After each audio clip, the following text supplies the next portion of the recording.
right out in front of this farmhouse. The light that comes across that space is like no other I've ever experienced.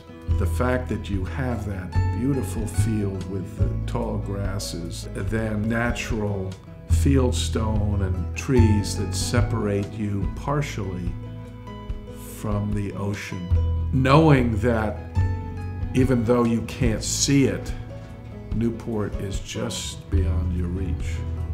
There's nothing else like it that I know of. When we're talking about a decision we're going to make on the property or a philosophy around something we're trying to accomplish, someone would say, inevitably, what would Mabel do? And that brings everybody down to really the essence of what her will and our mission says. She was a woman sort of ahead of her time in how she looked at this property, and in the words that she wrote in her will, they're very, very clear. And they are pertinent to today. We're still using her philosophy, and it fits right in with our philosophy now, what we know about invasive species of plants, what we know about the right types of habitats to attract birds. Considering she was an artist and did not have a science degree, she really had a pretty thorough understanding of the right way to manage this property. How does it impact the community? Well, because it's open space. Put it this way, if it didn't exist, there would be a huge gap. Where would people go? I mean, I think if you appreciate it as a child, you're going to keep on appreciating it as an adult. So our summer camp has been going on for almost 6 decades.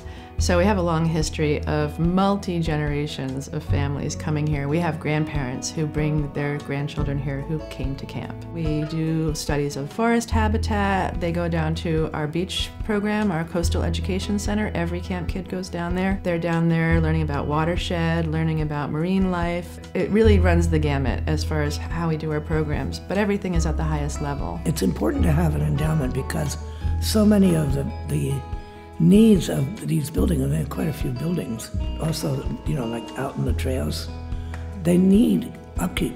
And you can't always just depend on a fundraiser to raise the amount of money needed on a short-time basis. Having a fund that allows us to steward this property at the highest level is really vital.